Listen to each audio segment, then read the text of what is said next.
Halo, selamat malam rekan-rekan yang saya kasih dalam nama Tuhan Yesus. Kembali bersama dengan saya, Feby Timotius dari Bara Digital Ministry. Malam hari ini kita akan kembali belajar kebenaran firman Tuhan. Dan teman-teman juga mungkin merasakan dan mengalami dalam kehidupan ya. Waktu kita membandingkan, kenapa sih Tuhan kayaknya memberkati orang itu, tapi bukan saya. Bahkan mungkin saya melayani, melakukan yang terbaik, tapi malah orang lain. Nah, hari ini temanya adalah ketika Tuhan lebih memberkati orang lain. Bersama dengan hambanya, Pendeta Calvin Budiman. Sebelumnya kita berdoa terlebih dahulu. Tuhan Yesus yang mengasihi kami tahu menyadari bahwa perasaan kami terbatas, bahkan juga segala sesuatu yang kami rasakan dan kami anggap sebagai berkat yang seringkali kami bisa membandingkan dengan orang lain. Dan bagaimana ketika kami melihat orang lain terasa lebih diberkati oleh Engkau, dan kami tidak, karena itu kami mau melihat jauh lebih dalam tentang hal ini berdasar hanya kepada kebenaran firman-Mu saja.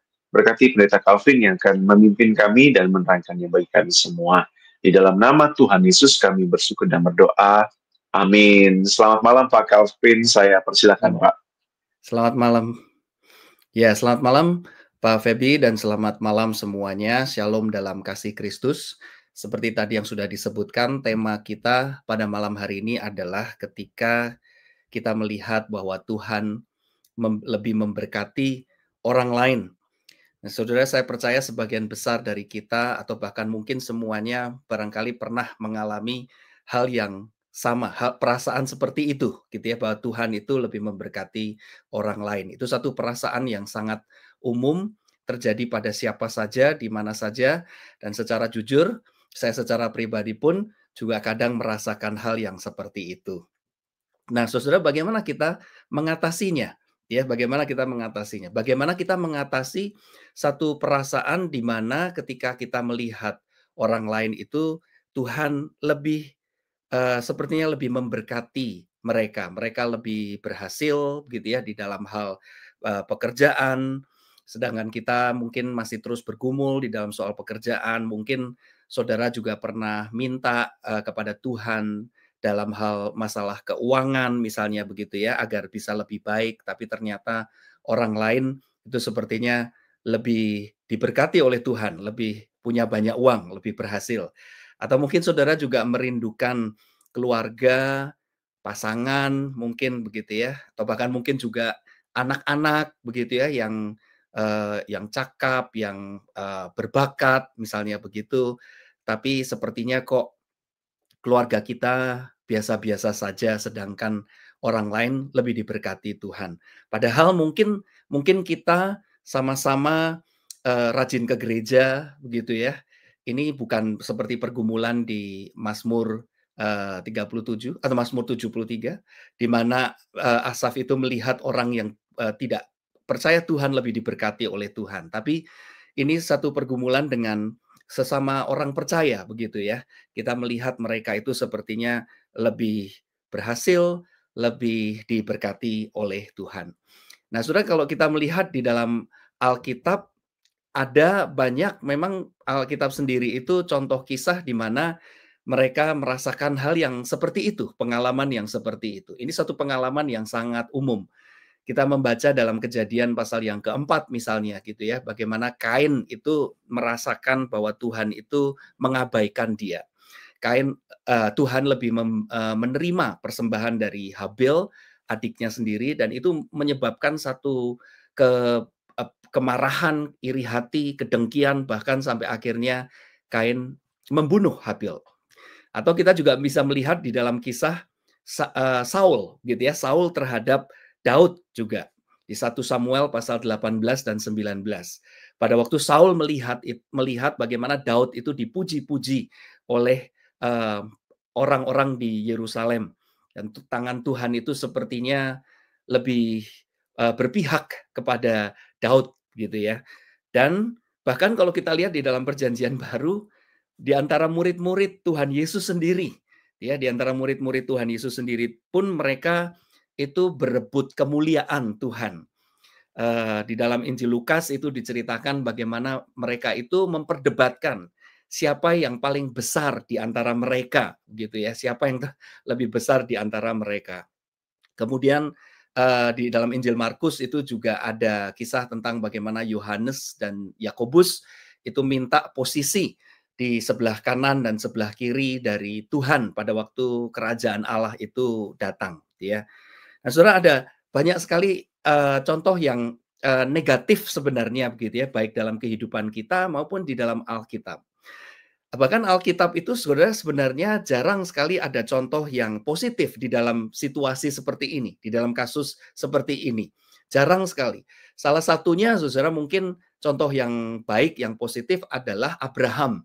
Gitu ya, Abraham di dalam sikapnya dia terhadap keponakannya, terhadap Lot.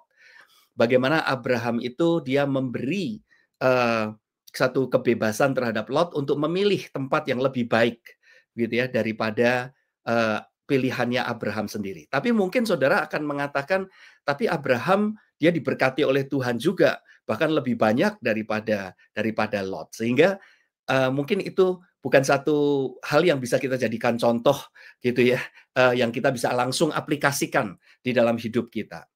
Atau mungkin contoh positif yang lain, contoh yang baik yang lain yang seringkali dipakai itu adalah Yohanes Pembaptis. Kata-kata Yohanes Pembaptis di dalam Injil Yohanes yang sangat terkenal, Saudara, adalah pada waktu dia menunjuk kepada Yesus gitu ya, dan dia mengatakan, biarlah dia semakin bertambah dan aku semakin berkurang. Nah, Saudara, itu adalah satu contoh yang baik. Tapi ada juga orang yang mengatakan itu nggak bisa dijadikan satu jalan keluar gitu ya. Pada waktu kita merasakan satu iri hati, merasakan bagaimana Tuhan itu sepertinya lebih memberkati orang lain. Karena di dalam kasus Yohanes Pembaptis yang dia bandingkan adalah dengan Yesus gitu ya, dengan Tuhan Yesus begitu. Ya, sehingga kita tidak bisa maksudnya pengalaman Yohanes Pembaptis itu tidak bisa langsung kita aplikasikan juga di dalam situasi di mana kita benar-benar merasakan bahwa Tuhan itu melupakan kita. Tuhan itu lebih memberkati orang lain. Kita melihat orang lain lebih berhasil, lebih sukses, pasangannya lebih baik, anaknya lebih berbakat, begitu ya, lebih pandai, lebih pintar, lebih punya banyak talenta, misalnya seperti itu. Bagaimana Saudara kita mengatasinya di dalam situasi seperti itu? Nah, Saudara, pada malam hari ini saya ingin memberikan 4 prinsip gitu ya, 4 cara bagaimana kita pada waktu kita bergumul dan kita melihat bahwa Tuhan itu sepertinya melupakan kita dan Tuhan lebih memberkati orang lain. Saya berikan 4 macam prinsip dari beberapa bagian ayat firman Tuhan. Yang pertama, Saudara, jalan keluarnya untuk kita bisa keluar dari satu perangkap perasaan iri, dengki, marah, cemburu begitu ya, atau juga mempertanyakan kebaikan Tuhan. Yang pertama, Saudara, prinsipnya adalah yang harus kita ingat. Yang pertama, Tuhan itu tidak berhutang kebaikan kepada kita. Tuhan itu tidak berhutang berkat kepada kita, ya. Di dalam Roma pasal 11 ayat 35-36 itu mengatakan begini, Saudara. Atau siapakah yang pernah memberikan sesuatu kepadanya, kepada Tuhan maksudnya, sehingga Tuhan harus menggantikannya. Sebab segala sesuatu adalah dari Dia dan oleh Dia dan kepada Dia, bagi Dialah kemuliaan sampai selama-lamanya. Prinsip yang pertama, Saudara, agar kita tidak terperangkap, tidak terjebak kepada satu perasaan sepertinya Tuhan melupakan kita dan kita dikuasai oleh perasaan emosi yang negatif gitu ya. Kita harus selalu ingat bahwa Tuhan itu tidak berhutang kebaikan kepada kita. Tuhan tidak berhutang berkatnya kepada kita. Karena Saudara, apapun yang ada pada kita yang sepertinya sederhana pun itu juga dari Tuhan gitu. Dan Tuhan itu yang memiliki segala sesuatu, dia berhak untuk memakai dan memberikan berkatnya kepada siapa saja menurut kehendaknya dan menurut rencananya. Yang kadang-kadang kita tidak tahu Tuhan itu punya rencana apa terhadap kita dan terhadap orang lain gitu. Sehingga itu prinsip yang pertama yang kita harus ingat kalau ada di antara kita yang bergumul dengan perasaan bahwa sepertinya Tuhan lupa dengan kita. Tuhan lebih memberkati orang lain. Kita harus ingat bahwa Tuhan tidak berhutang apa-apa kepada kita. Ya, bagaimana Tuhan memberkati kita itu haknya Tuhan. Bagaimana Dia memakai berkatnya itu haknya Tuhan. Itu yang pertama, saudara ya. Yang kedua, saudara, yang kedua adalah setiap berkat adalah setiap berkat yang Tuhan berikan kepada kita, Tuhan tahu yang terbaik untuk kita. Ya, yang terbaik untuk kita. Matius pasal 7 ayat yang ke-11 misalnya saudara ya. Ini ada ayatnya sebenarnya ada beberapa, tapi saya sebutkan Matius 7 ayat yang ke-11 saja. Misalnya berkata demikian saudara.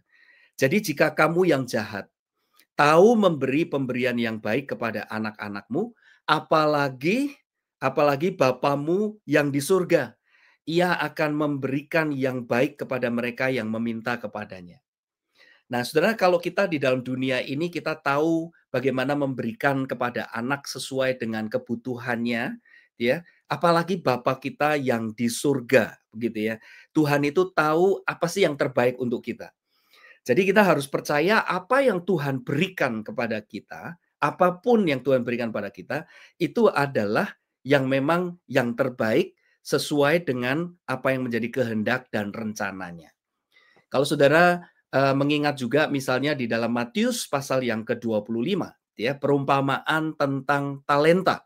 Di dalam perumpamaan tersebut dikatakan apa saudara? Tuhan itu memberikan talenta sesuai dengan kemampuannya masing-masing, kesanggupannya masing-masing. Ada yang diberi 5, ada yang diberi 2, ada yang diberi 1. Masing-masing sesuai apa yang menjadi kesanggupannya. Tuhan tahu yang terbaik untuk kita. Apa yang Tuhan berikan itu sesuai dengan apa yang terbaik untuk kita. Jadi saudara, di dalam prinsip yang kedua ini kita harus belajar mensyukuri, saudara, mensyukuri apa yang ada dan bukan mengingini apa yang memang Tuhan tidak berikan, gitu ya, apa yang memang tidak ada. Kita seringkali meminta itu adalah apa yang menjadi keinginan kita, gitu ya. Tapi Tuhan itu memberikan selalu sesuai dengan apa yang menjadi kebutuhan kita, gitu ya, apa yang menjadi kebutuhannya kita. Matius pasal yang ke-6 misalnya begitu ya. Kenapa kita seringkali khawatir Matius pasal yang ke-6? Karena kekhawatiran kita adalah segala hal yang sebenarnya kita ingini. Janji Tuhan adalah memberikan apa yang menjadi kebutuhan kita. Di dalam doa Bapa kami misalnya juga, berikanlah kami makanan kami yang secukupnya, gitu ya, sesuai dengan apa yang memang menjadi kebutuhan. Nah, saudara, kalau kita membandingkan dengan orang lain dan kita iri hati, itu seringkali justru membutakan kita dari berkat-berkat yang baik yang sebenarnya Tuhan itu berikan kepada kita. Kita menjadi tidak bisa mensyukuri kebaikan Tuhan karena kita mengingini yang lebih. Kita mesti percaya bahwa apa yang Tuhan berikan kepada kita itu adalah sesuai dengan rencananya dan sesuai dengan apa yang menjadi kebutuhannya kita. Tuhan itu tidak melakukan kesalahan, begitu ya. Tuhan itu tidak melakukan kesalahan. Kita mungkin yang seringkali merasa Tuhan itu salah gitu ya. Kenapa orang itu nggak terlalu rajin ke gereja, orang itu nggak begitu baik kok lebih diberkati. Sedangkan aku ini lebih rajin membaca Alkitab, lebih bahkan dari dalam pelayanan lebih banyak pelayanan begitu ya.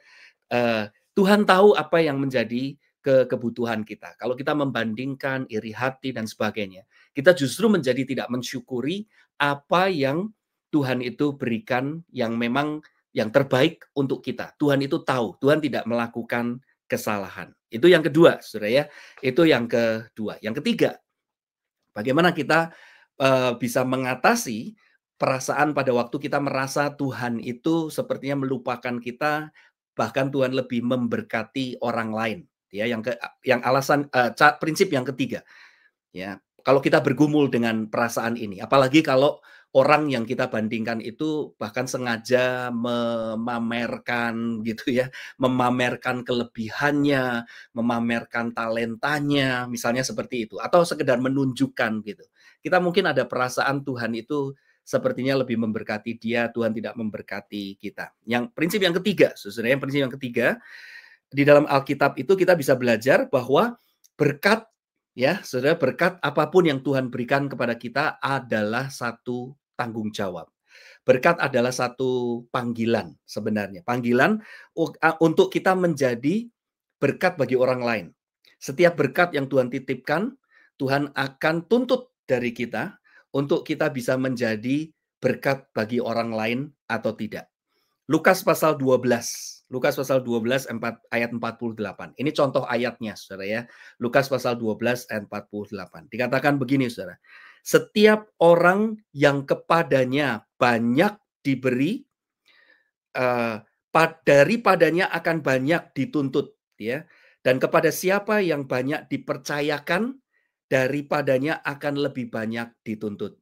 Setiap berkat adalah tanggung jawab. Setiap berkat adalah panggilan positifnya, gitu ya. Kita bisa mengerti itu sebagai satu panggilan. Sebagai satu panggilan untuk kita menjadi berkat bagi orang lain. Kalau saudara diberi banyak, tuntutan Tuhan adalah sesuai dengan apa yang menjadi berkat yang ada pada saudara. Kalau saudara tidak diberi banyak, ya seperti itulah, sejumlah itu yang Tuhan tuntut. Ada orang yang mungkin penghasilannya itu 1 miliar misalnya, begitu ya. Dia penghasilannya itu 1 miliar misalnya. Ya itu adalah satu tanggung jawab panggilan yang Tuhan berikan kepada dia. Sementara mungkin ada orang lain yang penghasilannya itu mungkin hanya sekedar 500 juta misalnya gitu ya. Ini saya sekedar sebut nomor saja begitu. Itu sesuai dengan apa yang menjadi panggilan kita. Itu adalah satu prinsip yang sebenarnya Alkitab itu tunjukkan dengan jelas bahwa setiap orang yang diberi banyak juga akan dituntut banyak gitu. Jadi seberapapun berkat yang Tuhan berikan itu adalah tanggung jawab kita, itu adalah panggilan kita. Dan kalau kita menunggu diberkati oleh Tuhan lebih dulu baru kita bisa menjadi berkat bagi orang lain, maka kita tidak akan pernah merasakan satu kebahagiaan, sukacita. Kita akan selalu merasa kurang, ya. Justru pada waktu kita merasakan satu tekanan ketika kita melihat orang lain kok lebih diberkati oleh Tuhan, kita lihat pada berkat Tuhan pada kita, lalu kita melakukan kebaikan dengan berkat Tuhan tersebut. Seberapapun jumlah yang Tuhan titipkan kepada kita. Maka perbuatan baik kita itu di dalam kapasitas yang Tuhan berikan akan membuat kita merasa lebih bahagia, lebih baik. Kalau kita menunggu diberkati lebih, baru kita berbuat baik lebih, maka kita tidak akan pernah bisa merasakan kebahagiaan. Berbuat baik dengan berkat apapun yang Tuhan berikan itu akan membuat diri kita sendiri merasa lebih baik sebenarnya gitu ya. Membuat kita merasa lebih baik. Jangan tunggu diberkati baru kita berbuat baik. Satu lagi saudara, yang keempat saudara ya. Ini satu prinsip yang penting, yang keempat, bagaimana kita keluar dari perangkap ini saudara ya. Keluar dari perangkap di mana kita merasakan satu perasaan Tuhan itu sepertinya melupakan kita, Tuhan lebih memberkati orang lain begitu. Prinsip yang keempat saudara adalah iman, ya, iman kita kepada Allah. Iman kita kepada Allah adalah segalanya. Itu yang lebih utama, itu yang lebih penting. Hubungan kita dengan Tuhan, iman kita kepada Allah. Ini adalah sesuatu yang Tuhan hargai, ya. Apapun kondisi kita, pada waktu kita bandingkan dengan orang lain dan kita merasa kurang, tapi kalau kita tetap beriman, tetap percaya, tetap berpegang teguh, tetap yakin bahwa Tuhan itu baik, ya, itu adalah iman yang dimurnikan, begitu ya, iman yang dimurnikan. Jadi memang Tuhan itu memberi kepada setiap orang tidak sama, begitu ya. Apa tujuannya? Salah satu tujuannya, saudara, saya percaya adalah supaya kita bisa belajar untuk betul-betul memiliki iman yang murni kepada Allah. Iman yang murni kepada Allah. Kalau emas saja dimurnikan, saudara ya, emas saja dimurnikan, karena emas itu sesuatu yang berharga. Apalagi iman, saudara. Iman itu sesuatu yang berharga dan Tuhan sangat menghargai iman kita. Pasti diuji, pasti dimurnikan, saudara. Pasti dimurnikan. Dan semakin dimurnikan, Tuhan itu semakin menghargai, Tuhan semakin melihat iman kita itu lebih murni dan itu lebih membahagiakan hati Tuhan, begitu. Pada waktu kita betul-betul beriman di dalam kondisi apapun. Ayatnya, saudara, ayatnya menurut saya salah satu ayat yang indah di dalam hal ini, saudara, ya, di dalam prinsip soal iman adalah Ibrani pasal 11. Ibrani pasal yang ke-11, yaitu pasal tentang iman, gitu. Pasal tentang iman memang kan ya, Ibrani pasal yang ke-11. Tapi yang menjadi masalah, saudara, seringkali adalah pada waktu kita membaca Ibrani pasal yang ke-11, kita seringkali membaca hanya sebagian saja, hanya bagian depannya. Di bagian belakang, ya, itu ada prinsip yang seringkali kita lupakan. Di bagian depannya, memang orang-orang yang beriman kepada Allah ini mengalami berbagai hal yang besar, yang mujizat, yang hebat. Tapi kalau saudara membaca di dalam Ibrani pasal 11 ayat 35 sampai dengan ayat 39 atau ayat 40 penutupnya, begitu ya, Ibrani pasal yang 11 itu, di situ dikatakan begini, saudara. Di situ dikatakan begini, Ibrani pasal yang ke-11. Tetapi orang-orang lain, ini orang-orang yang beriman juga, saudara ya, membiarkan dirinya disiksa dan tidak mau menerima pembebasan. Ini orang yang beriman juga, saudara. Supaya apa, saudara? Supaya dikatakan mereka beroleh kebangkitan yang lebih baik, iman yang lebih murni. Ada pula, dikatakan, saudara, ada pula yang diejek dan didera, bahkan yang dibelenggu dan dipenjarakan. Mereka dilempari, digergaji, dibunuh dengan pedang. Mereka mengembara dengan berpakaian kulit domba dan kulit kambing sambil menderita apa, saudara? Kekurangan, kesesakan, dan siksaan. Sekalipun, dikatakan saudara, sekalipun iman mereka telah memberikan kepada mereka satu kesaksian yang baik. Jadi saudara, ini adalah orang-orang yang beriman yang mengalami banyak sekali tantangan di dalam hidupnya. Nah, saudara, kelompok orang yang beriman yang seperti ini nih seringkali kita lupakan. Padahal Ibrani pasal yang ke-11 itu menunjukkan dengan jelas memang ada orang-orang yang beriman seperti Abraham, gitu ya, seperti Nuh, begitu, seperti Nuh, seperti Abraham, seperti Daud dan pahlawan-pahlawan iman yang lain, Gideon dan sebagainya itu disebutkan. Tapi saudara, kita seringkali lupa bahwa ada orang yang beriman pun yang mengalami berbagai macam tantangan di dalam hidup mereka. Jadi saudara, prinsip yang keempat, kalau saudara merasakan bahwa Tuhan lebih memberkati orang lain daripada saudara, saudara harus ingat, salah satunya adalah tuh iman kita itu diuji. Dan Tuhan menghargai iman yang betul-betul murni. Hubungan kita dengan Tuhan. Ketika di dalam situasi apapun kita tetap percaya, yakin bahwa Tuhan itu baik. Nah, saudara, itu adalah 4 prinsip yang kita bisa pakai, saudara, sebagai jalan keluar pada waktu kita bergumul dengan perasaan bahwa Tuhan itu sepertinya melupakan kita dan lebih memberkati orang lain. Kita mesti ingat bahwa yang pertama, Tuhan tidak berhutang berkatnya kepada kita. Tuhan itu tahu yang terbaik untuk kita. Yang kedua, ya, setiap berkat yang Tuhan berikan itu sesuai dengan kebutuhan kita. Dan berkat adalah satu panggilan, apapun bentuknya, berapapun jumlahnya, berapapun besarnya, Tuhan memiliki satu panggilan untuk setiap kita sesuai dengan berkatnya. Dan yang keempat, prinsip yang keempat, kita harus ingat bahwa iman kita itu adalah sesuatu yang Tuhan lebih lihat. Tuhan menghargai iman yang betul-betul dimurnikan, yang mau dimurnikan, gitu ya, iman yang tetap percaya kepada Tuhan di dalam situasi dan kondisi apapun. Demikian Pak Feby pembahasan untuk kita pada malam hari ini. Semoga ini boleh menjadi satu pembelajaran bagi kita. Baik. Terima kasih Pak Calvin buat 4 hal yang menolong kita semua ya, rekan-rekan di manapun berada. Nah, setidaknya ada beberapa pertanyaan nih Pak. Saya jadi agak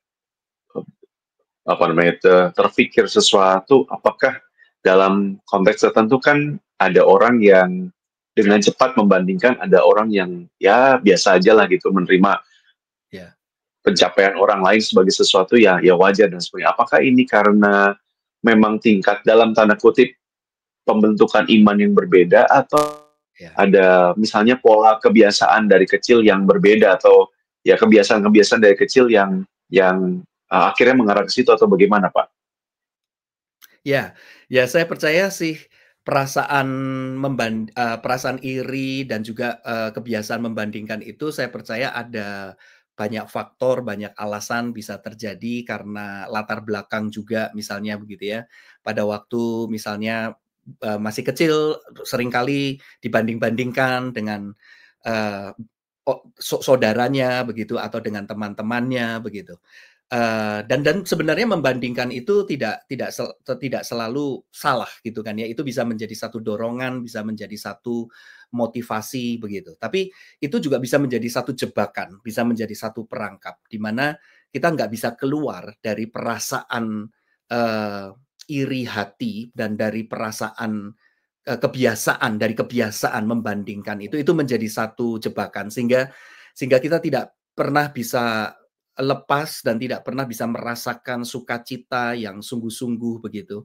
Karena kita selalu merasa kurang ketika kita melihat, orang lain yang lebih gitu. Jadi, ada orang itu yang mungkin hidup dengan pada waktu dia melihat kelebihan orang lain itu menjadi satu, tantangan bagi dia begitu ya. Itu menjadi sesuatu hal yang mendatangkan kesedihan, kemarahan bahkan mungkin juga begitu. Bahkan akhirnya juga, meragukan dan mempertanyakan kebaikan Tuhan. Ada orang yang sampai seperti itu gitu ya. Jadi mungkin dia itu mengalami pergumulan dengan keluarganya yang tidak harmonis, yang tidak baik gitu. Sedangkan teman-temannya itu mungkin lebih baik atau karirnya tidak terlalu berhasil, orang-orang yang lain lebih berhasil. Itu bisa menjadi dorongan, tetapi juga untuk sesuatu yang baik, tetapi juga bisa menjadi sesuatu yang menghancurkan imannya juga begitu, menjadi akhirnya meragukan, kebaikan Tuhan dan sebagainya. Nah itu dari mana munculnya, bisa macam-macam alasannya mungkin dari latar belakang keluarga gitu ya, eee, bisa juga memang seperti tadi yang Pak Febi katakan, Tuhan menempatkan dia untuk membentuk dia di dalam situasi tersebut supaya dia bisa bertumbuh lebih baik, begitu. Iya. Baik, terima kasih Pak. Tadi juga Pak Calvin sampaikan bagaimana dalam tanda kutip ya, kita berkat Tuhan itu buat masing-masing orang bisa berbeda. Nah, Mmm, mungkin ada ungkapan begini Pak, kan Tuhan tidak pernah terlambat, tapi seringkali membuat kita menunggu gitu ya. Bagaimana kita bisa menunggu tanpa mengasihani diri sendiri? Artinya sebenarnya apa sih apakah ini bicara tentang kita perlu melihat potensi karunia, lalu kita kembangkan itu lebih maksimal daripada melihat karya atau pencapaian orang lain, Pak. iya. Ya, itu saya rasa satu pernyataan yang tepat gitu, dalam arti bahwa memang, berdoa itu sebenarnya sesuatu hal yang mudah ya, berdoa mudah, gampang. Yang sulit adalah menunggu jawabannya. Yang sulit adalah kita menantikan jawaban dari Tuhan, apakah Tuhan itu memang akan, mau menjawab ya atau tidak. Nah, di dalam masa menunggu itulah ya memang kita harus tetap melakukan bagian kita, begitu, bagian kita. Dan seperti tadi yang saya kutipkan dari Ibrani pasal yang ke-11, pasal itu mengingatkan kita kalau kita orang yang beriman itu artinya adalah orang yang tetap percaya di dalam situasi apapun, termasuk di dalam hal ketika doa kita itu tidak dijawab atau dijawab tetapi lama sekali, begitu. Dan sebenarnya banyak contoh begitu ya, banyak contoh dalam pengalaman hidup orang-orang yang, mendoakan mungkin keluarganya, suaminya, eee, atau mendoakan pekerjaan gitu ya, dan harus menunggu mungkin beberapa tahun baru Tuhan itu menjawab doanya. Nah, di dalam masa menantikan dan berdoa dan berharap itu bukan berarti kita tidak berbuat apa-apa begitu ya, tetapi kita selalu berusaha untuk melakukan yang terbaik gitu di dalam kita menantikan berkat Tuhan, sambil kita terus berharap bahwa Tuhan akan membuka jalan bagi kita, begitu. Semoga itu menjawab Pak Feby. Ya. Baik, baik Pak. Nah ini mungkin pertanyaan terakhir kita di malam hari ini Pak. Ya, Dalam tanda kutip kan kita percaya bahwa Tuhan bentuk kita ya, iman tadi yang Pak Calvin gambarkan. Jadi dalam konteks misalnya berkat yang tertunda adalah cara Tuhan melatih kita supaya hmm, mengasihi Dia lebih lagi daripada sekedar pemberiannya begitu ya Pak. Nah betul. mungkin ada pengalaman dari Pak Calvin sendiri berkaitan dengan hal itu supaya kita oh iya ternyata memang memang Tuhan itu inginkan dirinya terlebih dahulu daripada pemberiannya atau tangannya atau harusnya wajahnya dulu baru tangannya. Bagaimana Pak? Mungkinkah ada pengalaman sendiri Ya, pribadi Pak Calvin? ada sebenarnya, dan mungkin ini saya pernah ceritakan juga di salah satu acara di Bara juga begitu. Mungkin saya lupa tapi yang bagian yang mana begitu ya. Dan saya juga sudah beberapa kali memakai pengalaman ini di dalam beberapa khotbah, yaitu pengalaman bagaimana kami menantikan anak kami yang pertama. Jadi pada waktu kami menikah itu, tahun yang pertama, istri saya hamil, tapi kemudian dalam 3 bulan itu keguguran gitu, mengalami satu keguguran. Kemudian kita mesti menunggu sampai 8 tahun. 8 tahun baru kami bisa dapat, 8 tahun di dalam pernikahan kami baru kami bisa dapat anak kami yang sekarang ini. Dan itu adalah satu masa yang sulit sebenarnya bagi kami, gitu. Karena khususnya kalau Bapak Ibu itu ada yang di dalam pelayanan. Nah, saya konteksnya kan di dalam pelayanan, gitu ya. Saya sering kali dapat telepon dari orang, itu memberitahu, "Pak, tolong doakan istri saya hamil," gitu ya. Istri saya hamil. Itu bukan cuma satu kali, berkali-kali. Nah, kami berdua itu merindukan anak kan gitu ya. Jadi setiap kali dapat telepon itu tuh walaupun orang itu bukan maksudnya mau, apa ya, menyakiti hati kami, tapi setiap kali kami mendapat telepon seperti itu tuh, itu sesuatu hal yang sebenarnya sulit begitu buat kami untuk memproses gitu. Kenapa kok Tuhan itu memberikan kepada orang lain, tetapi kepada kita sepertinya Tuhan lupain gitu. Tahun pertama, tahun kedua, tahun ketiga, sampai akhirnya tahun yang ketujuh itu kita udah frustasi pada waktu itu. Kita udah frustasi, kita sudah pikir bahwa Tuhan nggak akan memberi anak kepada kita, begitu. Jadi kita sudah mencoba untuk belajar untuk menerima keadaan, menerima situasi. Kita percaya Tuhan tahu yang terbaik untuk kita, gitu ya. Nah, pada waktu di dalam situasi seperti itu, tiba-tiba kok justru Tuhan itu buka jalan, gitu ya. Tuhan itu justru menjawab doa kami. Jadi tahun yang ke-8 pernikahan kami itu, kami mendapatkan anak yang, satu-satunya sampai sekarang. Sesudah itu Tuhan nggak kasih lagi. Tapi kami, sukacitanya bukan main begitu ya, sukacitanya bukan main. Tapi di dalam masa menanti, menunggu itu tuh sesuatu proses yang sulit gitu ya. Apalagi kalau mendengar orang tetangga dapat, orang ini dapat, keluarga itu dapat, sedangkan kami nggak dapat begitu. Ada satu perasaan kecewa, sedih gitu ya. Dan tetapi pada saat yang sama, kita juga belajar bahwa, eee, menikah, tidak diberi anak pun itu juga sesuatu yang baik, itu sesuatu yang cukup.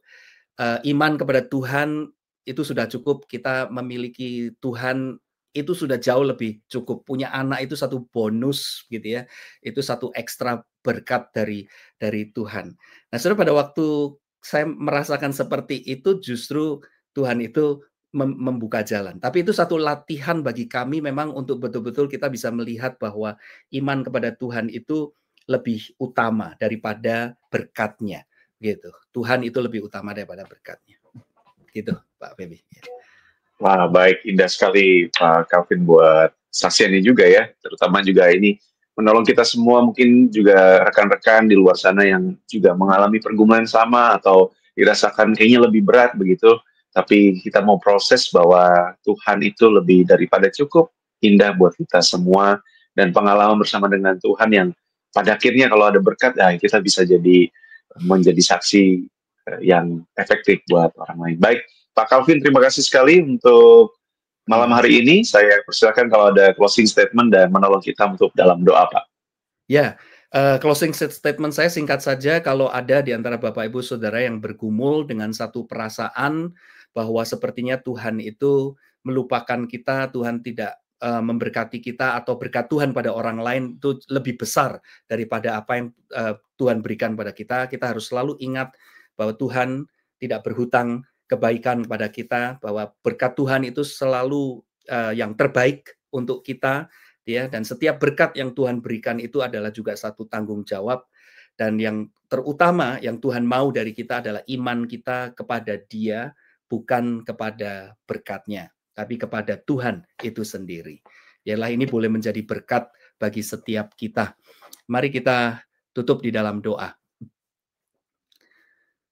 Bapa di surga, sekali lagi kami bersyukur ya Tuhan untuk firman-Mu yang boleh menjadi pedoman dan kekuatan bagi setiap kami.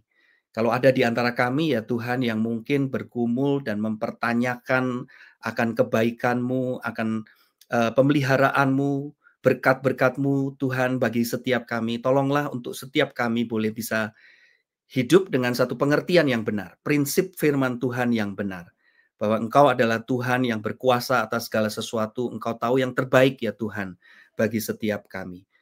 Kalau ada di antara kami yang sedang bergumul, Tuhan, Kau beri kekuatan, dan biarlah firman-Mu ini boleh menjadi berkat.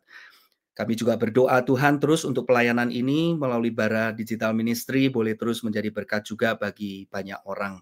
Terima kasih ya Tuhan, hanya di dalam nama-Mu Tuhan kami Yesus Kristus kami berdoa. Amin. Amin. Terima kasih Pak Calvin buat kebenaran firman Tuhan malam hari ini.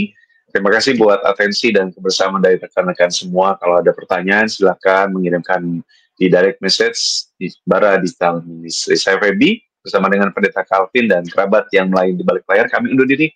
Tuhan berkati kita semua. Amin. Amin. Terima kasih Pak.